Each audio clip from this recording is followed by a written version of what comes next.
भारतीय संस्कृति ज्ञान परीक्षा। आयुर्वेद में कहा गया है कि सा प्रथमा संस्कृति विश्ववारा, अर्थात हमारी देव संस्कृति का विश्व में सर्वप्रथम उदय भारत में हुआ था। इसीलिए यह भारतीय संस्कृति भी कहलाई। इसका उद्भव हिमालय की उत्पत्तिकाओं में हुआ, जिसे ब्रह्मवत उत्तराखंड अथवा उत्तरांचल कहा जाता है। यहीं से इस संस्कृति का संदेश हमारे ऋषि मनीषियों द्वारा पूरे विश्व में ले जाया गया, जिससे यह विश्व संस्कृति बनी और आध्यात्मिक रूप से हमारा देश भारत जगत गुरु कहलाया। हमारी प्राचीन सांस्कृतिक धरोहर इतनी समृद्ध है कि उसने एक समय समस्त विश्व को अपने रंग में रंग लिया था। इतिहासकारों के अनुसार कि एक समय अमेरिका भारत का एक उपनिवेश था, जहाँ शिव, गणेश, इंद्र, सूर्य, अग्नि आदि देवी देवता पूजे जाते हैं। सन 1927 में तियाहुआन अमेरिकी तथा मिस्र के पुरातत्वीय विभाग की टीम ने संयुक्त रूप से उत्खनन कार्य किया और उन्हें खुदाई में एक ऐसा शिव त्रिशूल मिला जिसकी लंबाई 850 फुट है। इसी के साथ 20 टन भारी और 24 फीट ऊंचा एक शिवलिंग भी मिला, जिस पर ग्रह नक्षत्रों की अंतरिक्षीय स्थितियां अंकित हैं। काल गणना के अनुसार इसका कालखंड 27 वर्ष पूर्व माना गया। इसी के साथ मैक्सिको में भी की गई पुरातत्वीय खुदाई में एक सूर्य मंदिर के अवशेष मिले, जिसमें 10 टन भारी सूर्य प्रतिमा एवं 3 कतारों में उपलब्ध 48 प्रतिमाएं भी उस काल का भारतीय कला एवं संस्कृति की साक्षी है। मैक्सिको में प्रतिवर्ष राम सीतवा त्योहार भारी हर्षोल्लास के साथ अब भी मनाया जाता है, जिसमें रामलीला की झांकियां निकाली जाती है। मैक्सिको के ही प्राचीन मंदिर कोपन की दीवारों पर हाथी पर सवार महावत की भित्ति मुंडन, शिवधारी, अनंत वासुकी, तक्षक सूर्य आदि भारतीय चित्रकला की अंकित अमिट छाप है। इसी प्रकार मिस्र के गाजा पिरामिड के भीतर वहां के राजाओं के हजारों वर्ष पूर्व के सुरक्षित शवों के सिरहाने रखे स्वर्ण पत्र पर भगवान सूर्य का चित्र अंकित है। सूर्य की ओर जाते हुए एक गाय का चित्र है, जिसकी पूंछ पकड़े हुए एक मानव आकृति अंकित है, जो गाय की पूंछ पकड़कर बैतरणी पार करने का संदेश देती दृष्टिगोचर होती है। कहा जाता है यहाँ अतीत में सूर्यवंशी राजाओं का राज्य था, कालांतर में संस्कृति विद्यमान थी। महाभारत के अनुसार बोलेबिया में ही सूर्यवंशी राजाओं का राज्य था। महर्षि उद्दालक तथा वेद व्यास का इसी अमेरिका पाताल लोक की यात्रा तथा अर्जुन का पाताल कन्या उलूपी से विवाह का महाभारत में उल्लेख है। ऑस्ट्रेलिया में भी भारत से मिलते जुलते रिवाज आज भी वहाँ की मूल निवासियों में विद्यमान है। जर्मनी के इतिहासकार मैक्स मूलर ने वेदों का अनुवाद करते हुए लिखा, भारत ही वह देश है जिसने विश्व को 18 विद्या तथा 64 कलाओं का प्रकाश प्रदान किया, जिसने ईश्वर और जीव संबंधी समस्त समस्याओं को सुलझाया है, जिसने अपने लोगों को हमेशा यही सिखाया है कि दुख सहना देवत्व है, दुख देना असुरी प्रवृत्ति है। यही वह देश है जिसने कभी अपनी दया को धर्म में नियंत्रण नहीं रखा, जो कि अच्छे कार्य में विश्वास रखता है, अच्छी जाति में नहीं।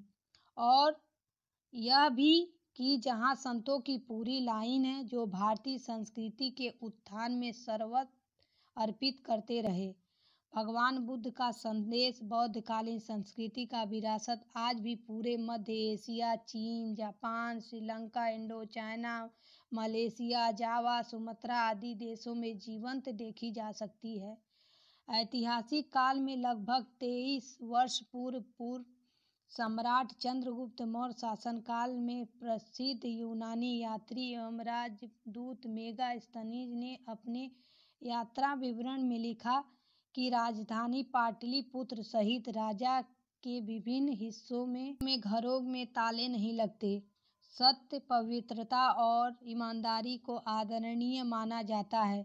चंद्रगुप्त के 1000 वर्ष पश्चात 7वीं सदी में सम्राट हर्षवर्धन शासनकाल में चीनी यात्री ह्वेनसांग ने लिखा, भारतीय सीधे साधे स्वभाव के हैं और उनके चरित्र में स्पष्टवादिता एवं ईमानदारी का अद्भुत सम्मिश्रण है। वो सर्वत्र न्यायप्रिय हैं। हर्षवर्धन के भी लगभग 1000 वर्ष उपरांत 16वीं सदी के अंत में शहंशाह अकबर के वजीर अब्दुल फजल ने आईने अकबरी में लिखा कि हिंदू लोग धार्मिक, सहनशील, नम्र, न्यायप्रिय, त्यागी, सत्यनिष्ठ, कृतज्ञ, प्रभुभक्त तथा अपरिग्रही होते हैं। अंग्रेजी शासन के प्रारंभिक दौर में 18वीं सदी तक अंग्रेजों ने लिखा कि भारत के लोग समृद्ध एवं संस्कृत निष्ठ हैं। अंग्रेजों द्वारा ही भारतीय संस्कृति का सबसे बड़ा धक्का लॉर्ड मैकाले ने 1835 फरवरी में उस समय दिया जबकि उसने भारतीय संस्कृति की रीढ़ तोड़ने के लिए ब्रिटिश पार्लियामेंट में प्रस्ताव पेश किया जो निम्नानुसार है। 2 फरवरी 1835 को ब्रिटिश संसद में लॉर्ड मैकाले का संबोधन। मैंने एक ओर से दूसरी ओर तक संपूर्ण भारत का भ्रमण किया और एक भी व्यक्ति ऐसा नहीं मिला जो भिखारी है, चोर है। मैंने इस देश में ऐसी संपदा, ऐसी उच्च नैतिक मूल्य, ऐसी प्रतिभा के संपन्न लोग देखे कि मैं नहीं सोचता कि हम कभी भी इस देश को जीत पाएंगे जब तक कि इस देश की उस रीढ़ की हड्डी को ही न तोड़ दें जो कि इनकी आध्यात्मिक और सांस्कृतिक विरासत है। इसीलिए मैं प्रस्तावित करता हूँ कि हम इस देश की प्राचीन शिक्षा पद्धति एवं संस्कृति को बदल दें, क्योंकि यदि भारतीय यह सोचने लगे कि अंग्रेजी एवं वह सब कुछ जो विदेशी है अच्छा है, हमारे अपने से बहुत बड़ा है, तो वे अपना आत्मगौरव, अपनी भारतीय संस्कृति को खो देंगे और वह वो हो जाएंगे जो हम उन्हें चाहते हैं, सच्चे अर्थों में अधीनस्थ एवं शासित देश। इसके पश्चात देश में सिलसिलेवार पश्चिमी सभ्यता का तेजी से फैलना तथा ग्राम पंचायत, कुटीर उद्योग, प्राचीन पद्धति पांडुलिपियों को समूल ध्वस्त करने का प्रयास ब्रिटिश शासन द्वारा प्रारंभ कर दिया गया। प्रथमा संस्कृति विश्ववारा। भारतीय जनों को यह ज्ञान कराने का प्रयास किया जा रहा है कि हमारी भारतीय संस्कृति, कला, साहित्य किन किन देशों में अपना प्रभाव आज भी अक्षुण्ण बनाकर रखा है, जिस पर हमें गौरव का अनुभव होना चाहिए। इंडोनेशिया। इंडोनेशिया के अनेक नगरों का नाम भारत के समान है, जैसे अयोध्या, तक्षशिला, हस्तिनापुर, गांधार, विष्णुलोक, लवपुरी आदि। यहाँ की राजधानी जकार्ता वस्तुतः यज्ञकर्ता शब्द का अपभ्रंश है। विष्णु वाहन गरुड़ इंडोनेशियाई निवासियों का श्रद्धा पात्र है। उनके नाम से गरुड़ एवरेज कंपनी चलती है। गरुड़ पर सवारी कीजिए, गरुड़ की गति प्रयास करिए जैसे विज्ञापन बांटे एवं चिपकाए जाते। इंडोनेशिया में रामलीला बहुत लोकप्रिय है और यह क्रमशः अधिकाधिक कलात्मक होती गई। यहाँ की सांस्कृतिक में रामायण के लिए गहरी श्रद्धा है। न्यूयॉर्क में एक इंडोनेशियाई होटल का नाम रामायण होटल है। सुमात्रा का प्राचीन नाम श्री विजय था। सुमात्रा में पाए जाने वाले प्राचीन खंडरों में से अधिकांश शिव मंदिर हैं। अभी भी राम, सीता, हनुमान, रुद्र, शिव, भवानी, दुर्गा के मंदिर हैं जो यथावत पूजा होती है। जावा में रामलीला। जावा के पर्वतों का नाम सुमेरु, अर्जुन, रावण आदि हैं तथा नदियों के नाम सरयू, वृंदा, प्रयाग, भगवंता आदि हैं। यहाँ के साहित्य में संस्कृत शब्दों और श्लोकों का उपयोग किया गया है।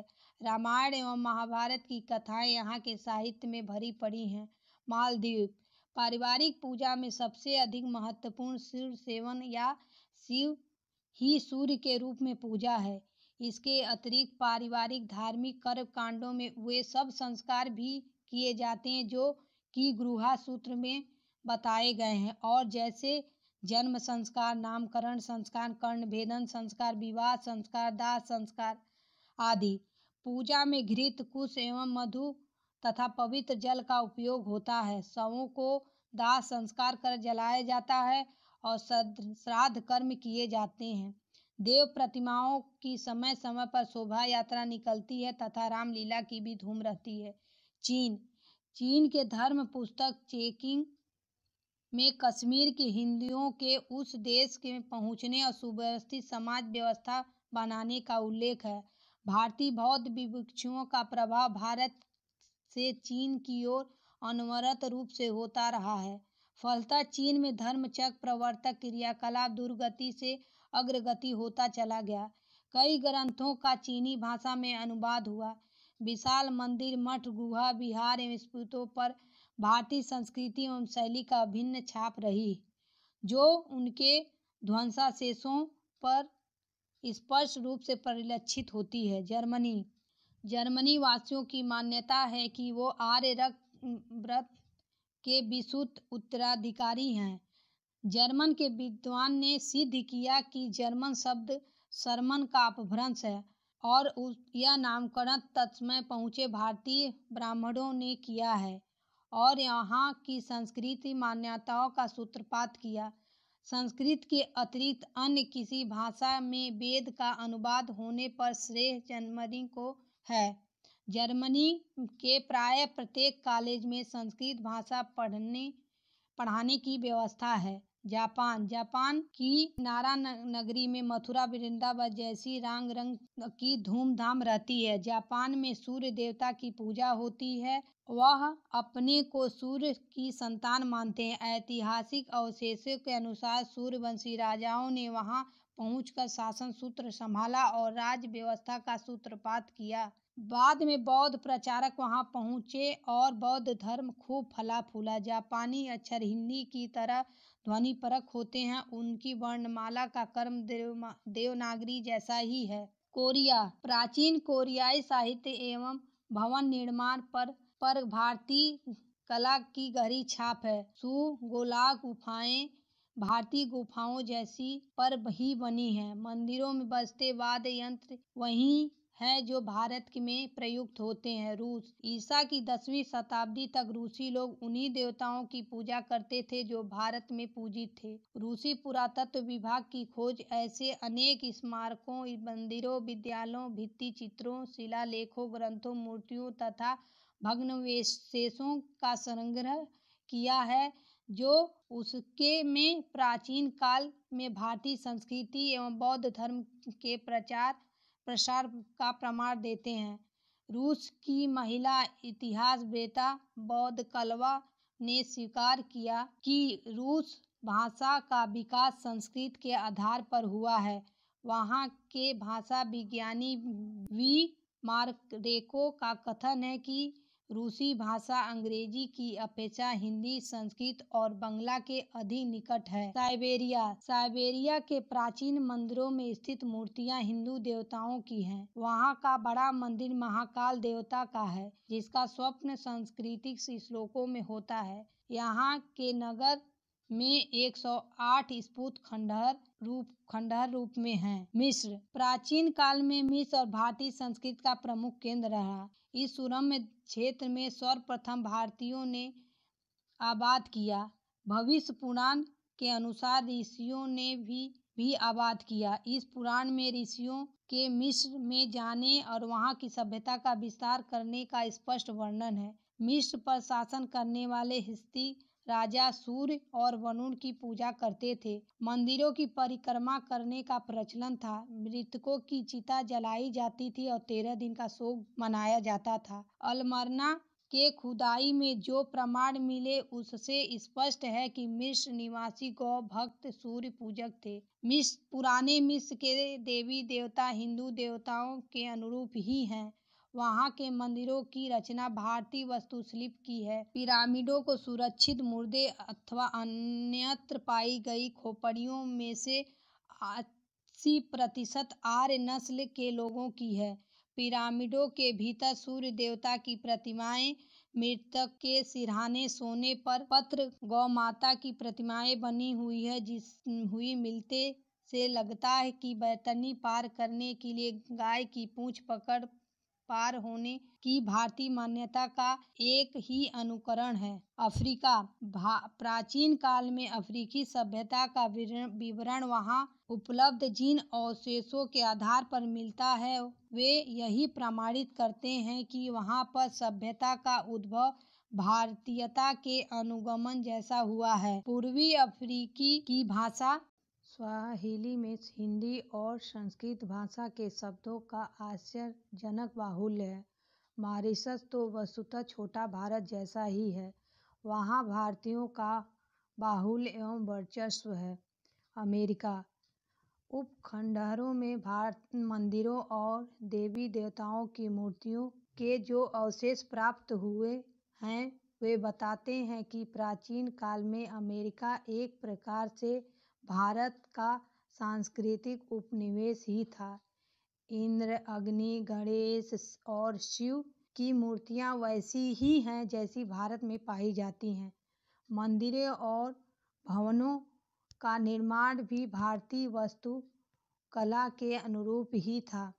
भारतीय पौराणिक उल्लेख मैक्सिको में प्रचलित कीजकस कथाओं में आश्चर्यजनक साम्य है। मैक्सिको की निवासी प्राचीन सभ्यता में कहलाती है। कपूरिगो में उपलब्ध शिला प्रतिमाओं में स्पष्ट भारतीय शिल्प झलकता देखा जा सकता है। जिस प्रकार अनेक खंभों वाले मंदिर भारत में जहाँ तहाँ देख पड़ते हैं, उसी प्रकार यूक्टाक्स के ध्वंसावशेषों थाईलैंड का लक्ष्य को देखा जा सकता है। पेरू शब्द का अर्थ संस्कृत में सूर्य का देश है। सूर्य पुत्रों का देश। सूर्य अस्त होने पर रात्रि को वहाँ रहने का देश पेरू कहा जाए सह स्वाभाविक है। भारतीयों का दिया गया यही नामकरण पेरू में भी अभी भी प्रचलित है। अमेरिका के तत्वदर्शी बिलियर्ड यूरेस ने भारतीय भूमि को अनेक दृष्टिकोण से माता माना।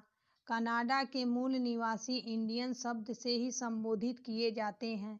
अमेरिका में इलियट की रचनाओं में तथा कविताओं में उपनिषदों के संदर्भ भरे पड़े हैं। सांस्कृतिक दृष्टि से भारत के पड़ोसी देश। तिब्बत। कैलाश मानसरोवर का शिव तीर्थ तिब्बत बौद्ध धर्म का केंद्र है। देवी देवताओं के प्रति श्रद्धा निष्ठा भारत के समान तथा साधना उपासना भारतीय योग विद्या का ही अनुकरण है।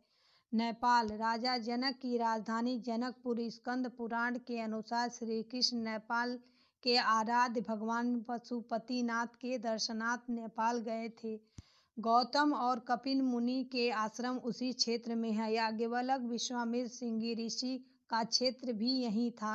नेपाल प्रदेश का नामकरण उसकी नैतिक विशेषताओं एवं धर्म निष्ठा के आधार पर है। हिंदू धर्म एवं संस्कृति का मुख्य देश बौद्ध हिंदू धर्म में समन्वय का दर्शन होता है। श्री सत्यकेशु विद्यालंकार के मतानुसार अग्रवंशी राजा अग्रसेन पूर्वज नेमिनाथ ने इस देश को बसाया था और गोरखा गोरक्षक का अपभ्रंश है। भूटान। दक्षिणी भूटान में सनातनी हिंदू धर्म शेष में बौद्ध धर्म भारतीय संस्कृति एवं धर्म का प्रभाव सभी ओर। वर्मा। इस क्षेत्र में विशाल विष्णु मंदिर जिसकी दीवारों पे दशावतारों की प्रतिमाएं अंकित हैं। हिंदू देवी देवताओं और रीति रिवाजों का अनुकरण होता है। यहाँ जाति प्रथा नहीं है। श्रीलंका। राजतंत्र चलाने वाले विज्ञान धर्म गुरु तथा ध्वंसशाही भारतीय वंशधर ही रहे। उत्तर भारत के भारतीयों ने ही द्वीप को बसाया। धर्म प्रचारक बौद्ध संघमित्रा और महेंद्र पहुँचे थे।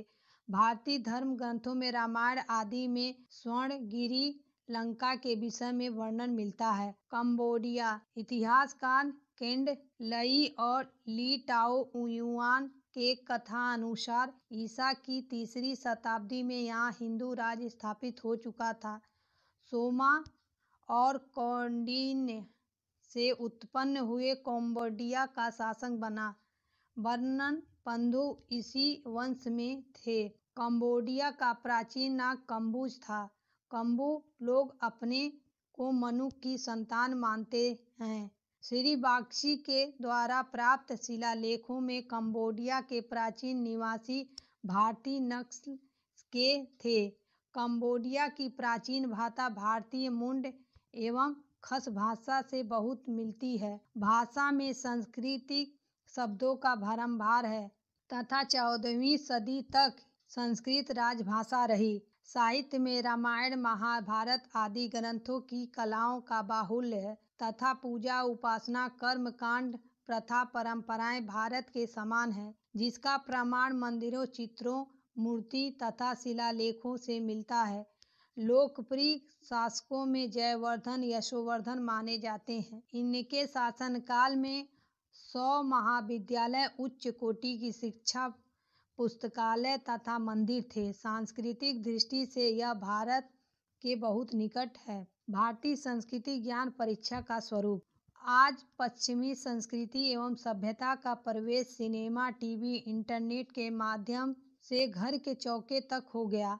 परम पूज्य गुरुदेव भारतीय संस्कृति के इस पराभव अत्यंत व्यथित थे। उन्होंने 3400 पुस्तिकाओं के माध्यम से लिखकर ये घोषित किया कि हम उल्टे को उलट कर सीधा कर देंगे, और उन्होंने लिखा कि है नहीं तलवार अपने हाथ में तो क्या, हम कलम से ही करेंगे सिर फिरो के सिर कलम। परम पूज्य जी गुरुदेव जी की इस लेखनी को, उनके विचारों को जन जन तक पहुँचाने, बच्चों तक पहुँचाने के लिए उन्हीं की चेतना के फलस्वरूप 1994 में प्रथम बार भारतीय संस्कृति ज्ञान परीक्षा का आयोजन गायत्री शक्तिपीठ भोपाल द्वारा किया गया।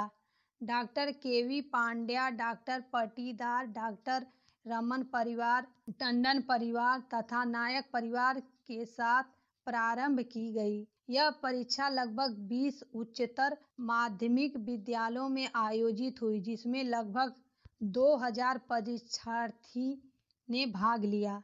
वर्ष 1995 में यह परीक्षा भोपाल के 144 उत्तर माध्यमिक विश्वविद्यालयों की 9वीं से 12वीं की कक्षाओं में आयोजित हुई, जिसमें लगभग 7000 छात्र परीक्षा में बैठे।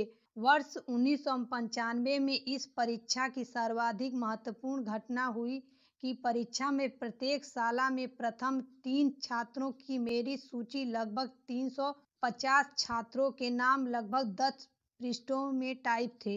इस सूची को प्रदेश के प्रमुख अखबार दैनिक भास्कर में हम सब बोर्ड की परीक्षा परिणाम की तरह छपवाना चाहते थे, ताकि परीक्षा पूरे प्रदेश में फैल जाए। भोपाल शक्तिपीठ के पास विज्ञापन देने को उस समय समुचित राशि नहीं थी, अतः हमारी शक्तिपीठ की टीम अखबार के मालिक के पास गई। हमने उनसे नपे तुले शब्दों में निवेदन किया, भाई साहब, भगवान का दिया आपके पास सब कुछ है, गाड़ी है, घोड़ा है, मकान है, कारखाना है। हम लोग भी गायत्री शक्तिपीठ की ओर से भगवान का देश का यह कार्य कर रहे हैं और चाहते हैं कि 144 शालाओं के लगभग 10 पृष्ठों का छात्रों का यह परीक्षा परिणाम आपके अखबार में यदि छप जाए तो शायद आप अनुमान नहीं लगा सकेंगे कि आप देश की कितनी बड़ी सेवा कर रहे हैं, तथा यह आने वाला समय ही बताएगा। परम पूज्य गुरुदेव की चेतना के अखबार मालिक परीक्षा परिणाम छापने को तैयार हो गए। अखबार में 2 दिन बाद दिनांक 12 अक्टूबर 1995 को जब भारतीय संस्कृति ज्ञान परीक्षा का परिणाम छपा तो भोपाल सहित पूरे प्रदेश में एक फिजा बन गई। अखबार का लगभग आधा पेज 144 शालाओं एवं उनके मेरिटोरियस छात्रों के नामों से भरा पड़ा था।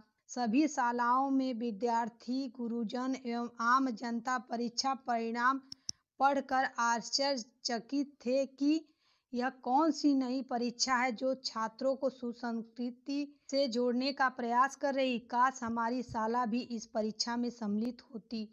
उपर्युक्त विज्ञापन एवं तत्पश्चात हुए पुरस्कार वितरण का यह परिणाम रहा कि 1996 में जब भोपाल गायत्री शक्तिपीठ की टीम के प्रचार के लिए पूरे प्रदेश में निकली तो उनका व्यापक स्वागत हुआ और 1996 में परीक्षार्थियों की संख्या 7,000 से बढ़कर 2.5 लाख तक पहुंच गई, जिसमें मिडिल स्कूल के छात्रों को भी शामिल कर लिया गया था। 1996 से प्रादेशिक विस्तार क्रम में भोपाल से डॉक्टर कर्मयोगी जी इस क्रम में सम्मिलित हो गए, जिससे प्रादेशिक विस्तार में और गति आई। सैन्य परीक्षा को विभिन्न प्रांतों में भी विस्तार मिलता गया। शीघ्र ही शांति कुंज तत्वाधान में भारतीय संस्कृति ज्ञान परीक्षा प्रकोष्ठ शांति कुंज की मात्र 4 सदस्यों श्री R.K. नायक, श्री मोहन सिंह भदौरिया, डॉक्टर P.D. गुप्ता, श्री जनार्दन मौर्य की छोटे बोर्ड ऑफिस जैसी टीम के साथ लीगल सेल के श्री विपिन सौरी, योगेंद्र ठाकुर, देश भर के सभी गायत्री शक्तिपीठ जोन उपजोनल परिजनों तथा सम्मानीय अध्यापकों के सहयोग से इस परीक्षा का विस्तार देश भर में लगभग 400 जिलों में हो गया। प्रत्येक प्रांत, जिला एवं तहसील स्तर पर समितियां गठन कर परीक्षा ढांचे को एक व्यवस्थित स्वरूप दिया गया, जिसके लिए नियमावली भी तैयार कर सभी संबंधित जिलों को प्रदान कर दी गई। वर्ष 2004 तक कक्षा 6 से 8 तक जूनियर वर्ग तथा कक्षा 9 से 12 तक सीनियर वर्ग की पृथक पुस्तकें तथा पृथक प्रश्न बैंकों के माध्यम से यह परीक्षा संपन्न होती थी। वर्ष 2005 में पुस्तक एवं प्रश्न बैंकों को एक जारी कर कक्षा 6 से 8, 9 से 10 तथा 11 से 12 के 3 वर्गों में कक्षाएं वर्गीकृत कर दी गई। तत्पश्चात वर्ष 2007 में 5 को भी परीक्षा में सम्मिलित कर लिया गया। तदनुसार कक्षा 5 से 6, 7 से 8, 9 से 10 तथा 11 से 12 के 4 भागों में कक्षाओं वर्गीकृत कर दी गई। पुस्तकों के लेखन एवं संपादन क्रम में भोपाल के डॉक्टर प्रेम भारती जी एवं उनकी टीम का प्रमुख योगदान रहा। वर्तमान समय में देश के 22 राज्यों में हिंदी तथा अंग्रेजी भाषा सहित 8 भाषाओं में यह परीक्षा संपन्न हो रही है, जिसमें लगभग 38 लाख से भी अधिक छात्र वर्ष 2007 में परीक्षा में सम्मिलित हुए। प्रारंभ से लेकर अब तक देश में 3 करोड़ से अधिक परिवारों तक यह परीक्षा पहुंच चुकी है। परीक्षा में आकर्षण के प्रमुख बिंदु छात्रों के लिए भागीदारी प्रमाण पत्र तथा तहसील, जिला से लेकर प्रांतीय स्तर तक आकर्षण पुरस्कार, स्कॉलरशिप तथा नैतिक मूल्यों के 1 से 3 दिवसीय शिविर हो रहे हैं। राष्ट्रीय स्तर पर भी 25 से 28 अप्रैल 2008 तक आयोजित 4 दिवसीय राष्ट्रीय मेरिटोरियस छात्र शिविर देश भर के प्रांतीय मेरिटोरियस छात्रों के लिए शांति कुंज में विशेष आकर्षण का केंद्र रहा। इसी क्रम में परम आदरणीय गुरुजनों के लिए भी देश में लगभग सभी प्रांतों के शिविर शांति कुंज में आयोजित किए गए। ऐसे शिविर प्रतिवर्ष आयोजित किए जाते हैं। देश में सर्वाधिक छात्र संख्या बिठाने वाले जिले को शांति कुंज द्वारा विशेष शील्ड तथा प्रमाण पत्र से पुरस्कृत किया जाता है। 2005 से 2007 तक 3 वर्षों से यह गौरव राजस्थान के राज्य संसद जिले को प्राप्त हुआ, जहां वर्ष 2007 में जिले में लगभग 82,000 छात्र सम्मिलित हुए। प्रतिस्पर्धा इतनी बढ़ चुकी कि 2008 में कतिपय जिलों में 1 लाख से अधिक छात्रों को परीक्षा में बैठाने का संकल्प लेकर साहित्य वितरण भी प्रारंभ कर दिया है। हमारे अखिल विश्व गायत्री परिवार के प्रमुख देव संस्कृति विद्यालय के कुलपति श्रद्धेय डॉक्टर प्रणव पांड्या इसे न तो केवल विस्तार किया बल्कि प्रत्येक शाला में सांस्कृतिक मंडलों की स्थापना हेतु प्रोत्साहन नीति अपनाई तथा यह भी घोषित किया कि प्रांतीय स्तर पर मेरिट में आए हुए 12वीं छात्रों के लिए देव संस्कृति विद्यालय में प्राथमिकता के आधार पर प्रवेश दिया जाएगा तथा अन्य सुविधाएं भी उन्हें उपलब्ध की जाएगी। श्रद्धेय डॉक्टर साहब परम आदरणीय स्नेह सलीला शैल जी के आशीर्वाद से परीक्षा लक्ष्य वर्ष 2008 में 50 लाख छात्र बैठना तथा परम पूज्य गुरुदेव की जन्म शताब्दी 2011 तक इस संख्या को बढ़ाकर 1 करोड़ के पार ले जाना कीर्तिमान रहा। कवि रविंद्रनाथ टैगोर की एक रूपांतरित कविता में लिखा है, सांध्य रवि ने कहा मेरा काम लेगा कौन, रह गया सुनकर निरुत्तर जगत सारा मौन। माटी के दिए ने नम्रता के साथ कहा जितना बन सकेगा मैं करूँगा नाथ।